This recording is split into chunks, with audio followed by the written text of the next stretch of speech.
So the midfield is a priority for Mikel Arteta, and multiple outlets are quoting that after signing Ricardo Calafiori, Arsenal will move on to sign a new midfielder. In this video, we're going to be diving into all the midfielders linked with Arsenal this summer, and we're going to give them a rating, or we are going to rank them into two categories.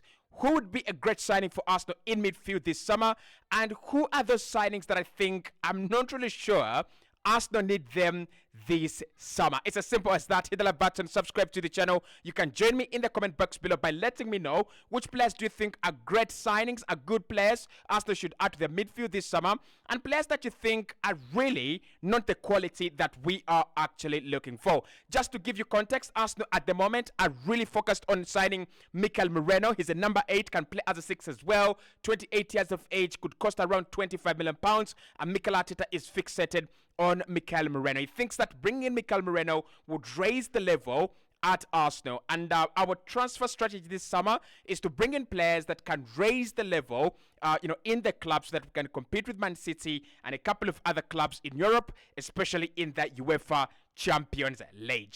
Now let's dive into it. Let's start off with one player that has really, we've talked about Mikel Merino, right? So let's start off with Mikel Merino. Really linked with Arsenal. One of the players that I really enjoyed watching in the Euros with Spain. Had a very good tournament. Could come on and it could actually, impact games for Spain, especially in terms of scoring that second goal against Germany for Spain to see that they could go through to the semi-finals. And then I think the other important thing that Mikel Merino did for Spain was game management. He could come on and make sure that Spain had a couple of players in there that had the ability to keep the ball, especially when Spain were leading by a goal to nil or leading by 2-1. That is one of the things he actually has. So I don't think it would be a very great signing for me. I'm yet to be convinced 100% about him. So I'm going to put him here in the I am not sure category. And this is the reason why I'm not sure about him. This is the reason that's why I'm putting him in the I'm not sure category over great signing. I think if he comes into Arsenal, one, he might start games or he might not start games. I don't think his impact is 100% going to be felt right away. And secondly, if he starts games for Arsenal, it means that we're going to see a lot of Declan Rice in the number 6. Now, for me, that is not a great sign for Arsenal as we get into the new season. I think the priority should have been a 6, a player that can, give us a little bit of security around Declan Rice. We've seen Declan Rice play in the 8. We've seen him, score goals, create chances. He's good at going forward. So Mikel Merino, I'm not really sure. But I can see the positives, and I can see the reason why Mikel Arteta wants to add him to this Arsenal squad. First and foremost, experience and pedigree. But also, secondly, like I said, when you're 28, 29, you're not looking to play 38 games in a campaign. You're actually looking to play around 17, 18, 20 games in a campaign. So Mikel Arteta is looking for such a player in midfield. We already have Jorginho there. We have Leandro Trossard on the forward line. He's looking for another player in midfield, a player that is happy to support the group even when he's not playing a lot of football, and a player that is not going to be complaining about game time. But when you bring them on, they are absolute quality. The other thing with Mikel Merino is that versatility around him. You can play him as a 6. You can also play him as an 8. But I'm not sure about him being the signing we need. I am not sure about him being the signing we need, but I'm sure about what he would do, and I'm sure about his quality. But is he the player that I would say Arsenal need urgently? No, I'm not sure about that. Let's get to the next one. Next on the list is Mohammed Kudus. Let's go with Mohammed Kudus, right? Next on the list. Mohammed Kudus for Arsenal is expensive, but for me, he would be a great signing for Arsenal. Great signing. And this is the reason why Mohammed Kudus would be a great signing for us. So picture this. Saka is injured, and Arsenal needs someone to come and fill in for Bukayo Saka for 15 games in a row. Who are you choosing? Reece Nelson, Fabio Vieira, Gabriel Jesus, or Mohammed Kudus? In my opinion, I'm taking Mohammed Kudus 110.5%. The thing with Mohammed Kudus, I think it's a little bit of what Mikel Arteta has emphasized in previous years.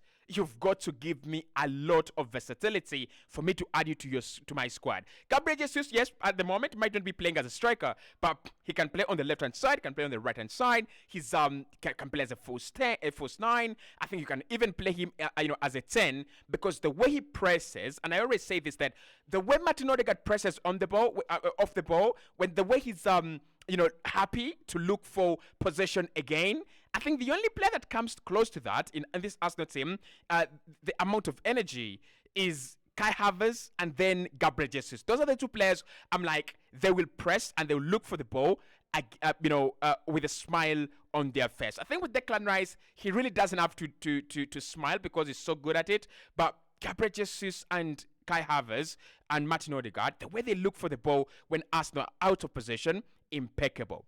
So with Mohammed Kudus, what you have here is a player that can play in multiple positions: Odegaard replacement, Bukayo Saka replacement, Martinelli replacement, and he can also play as a striker as well. And then you can also play him in the left 8 position because he's got that ability to carry the ball. He's got that ability to look out for a creative pass and score a goal as well. So for me, Kudus, I would say, in addition to this Arsenal squad, he's a great Arsenal signing. He would be a great transfer for Arsenal this summer. I'm not even joking about it. Okay, next one. Joshua Kimmich. Joshua Kimmich is no doubt for me a great signing for Arsenal. And I've said this before, that Kimmich wins Arsenal the Premier League. And I'm not changing my mind on that. And I'm not even afraid to say it 100 million billion times. He wins Arsenal the Premier League. He would be great at winning Arsenal the Premier League. I think he's one of those players that you bring into the team, right? He's one of those players that you bring into the team, and you're guaranteed what he provides. You're guaranteed quality, and you're guaranteed experience. When I think about the price and I think about the conditions of the deal, could Joshua Kimmich be the greatest bargain on the market this summer? 29, still got like 3 years on top of his game. His experience is impeccable. His leadership qualities are impeccable. And he's one of the players that can play right back like he was born to play it, and can play DM like he was born there. So, for me, if Arsenal are really seriously thinking about raising that level by going for players above the age of 25, Joshua Kimmich is a no-brainer. Great signing, would be a wonderful signing for Arsenal this summer. Next one on my list is Martin Zubimendi. And with Martin Zubimendi, I'm going to say I'm not sure. I'm not sure. However, this might be a blunder here. When we saw him for Spain against England, he was impeccable. And you could see that the likes of Declan Rice were not even getting closer to him. And I think that's what Arsenal need. Arsenal need such kind of a player that when he's on the ball, he feels the players ahead of him with confidence that they can go and make those selfless runs, and just don't be concerned. I think that is Martin Zubimendi. His ability to find runners is impeccable, especially in midfield. But my problem with him would be in the defensive part of midfield, Premier League games. Kind of feel like his physicality is lacking a little bit. Look at Rodri. Rodri is a decent bloke. He's a huge bloke. He's a physical bloke. I love Rodri. I really, really do. And that comes from the fact that I support Spain, not because I support Man City. So I would say Zubimendi is good, right? Zubimendi is good, but I am just not sure. Yeah, I'm just not sure about his physicality. I'm not sure how he fits into the Premier League. Okay? I'm just not sure. Yusuf Fofana. Not sure. Yeah, not sure again. I am not sure about Yusuf Fofana because I think there is a bit of accelerated hype over him vis-a-vis what he can actually do. And when you think about people talking about Yusuf Fofana, they're like, he's energetic, he's the bowler, he's this, he's that. Yeah, but this is the Premier League. You're coming from the French League One, from Monaco. You'll be coming to the Premier League. Are you sure you are that bowler? So that one I'm not sure, and I'm not going to even waste a lot of time on Yusuf Fofana. I think he would do better at a club like Milan. He would do better at a club like Inter Milan. But for the Premier League, I think not the levels of Arsenal. Not the levels of Arsenal. So I'm not sure. I'm not sure that's the guy. Bruno Guimaraes, great signing. No question there. Great signing. I think with Bruno G, 95 million, 85 million, 75 million, regardless of the price, he would be impeccable as a signing for Arsenal. I think what Mikel Arteta is looking for is that flexibility, a player that can give him that flexibility in midfield.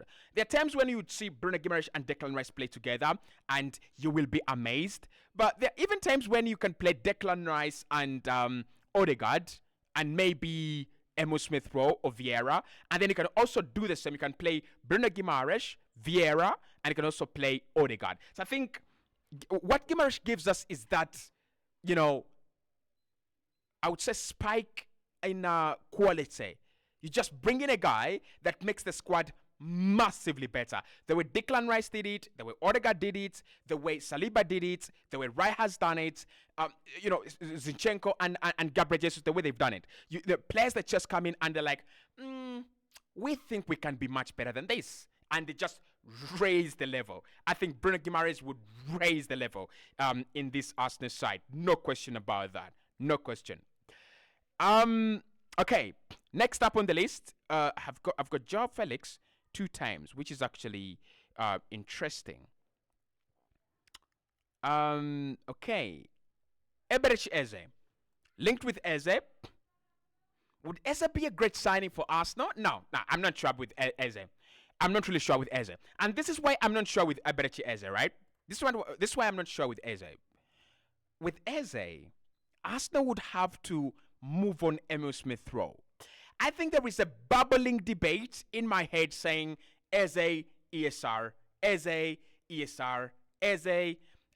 And to some degree, I understand why Eze is rated over ESR for the past 2 years. Eze has played a lot of minutes, he's played a lot of games, and ESR has just not done that. He's just not played football. He's just not been the guy.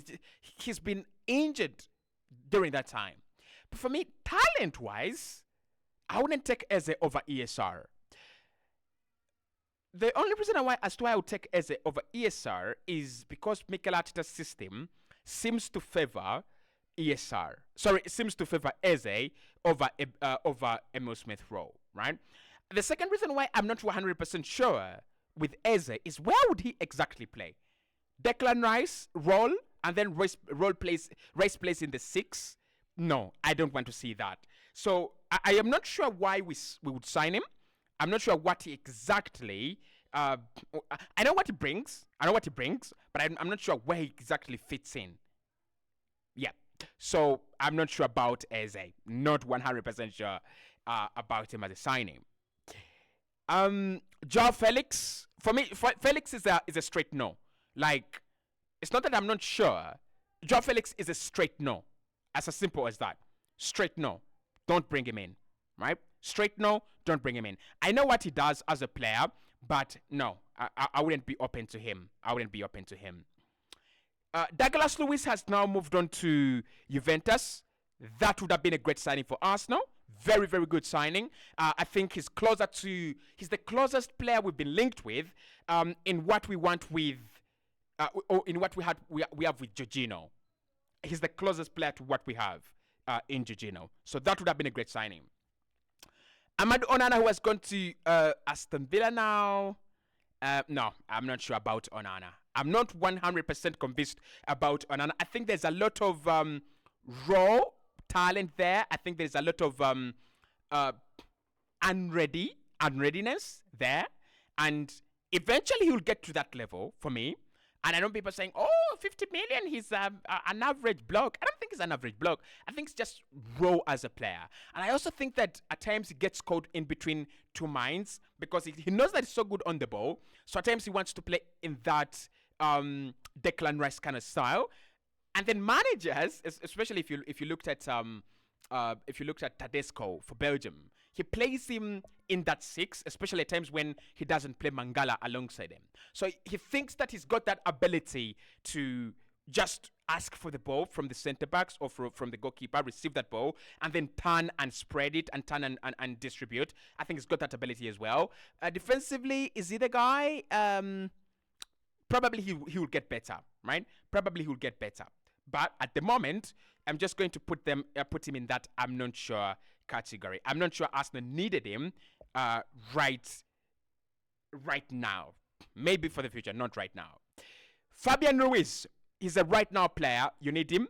Fabian Ruiz is the one player that would force me to look at that would force me to look at Declan Rice as a 6, because I know what Fabian Ruiz does alongside Martin Odegaard. Would have a Dani Olmo Fabian Ruiz combination in Odegaard and Fabian Ruiz, the way they had it for Spain. So that one, decent block, 100% on it. Frankie de Jong, again this one I'm 100 and 110.5, 79.10% on this guy. Like, you're looking for a number 8. You're looking for a guy to play in midfield, alongside Declan Rice and alongside Odegaard. Frankie de Jong is one block I would consider. I like him first and foremost, but I think he deserves all the hype that he's getting as a player. Xavi Simons, great signing. Great signing. There's no question there. You're looking for a player. You're looking at the player that can give you the Martin Odegaard role. Then he can play across that forward line as well. No question, that would be a great signing for Arsenal. Dani Olmo, not sure. You know, the thing with Dani Olmo is those injuries, right? The thing with Dani Olmo is those injuries. They kind of just bring him down. They kind of just don't allow us to get what he's all about. Would he be a great signing for Arsenal, though? Not sure? Are you sure you're not sure? I am not sure. João Neves. João Neves is too young, so it would be a kind of a hype. So I'm going to put him here in not sure. Would be a little bit of a hype, right? He would be a little bit of not a bad player, but he would be a little bit of a hype. So that is those are my thoughts on the players that have been linked with Arsenal in midfield especially. And who do I think would make the biggest impact? I would say Bruno Guimaraes and Frankie de Jong. Those are the two I would say, bring them in. They're going to have a wonderful, wonderful impact on this squad.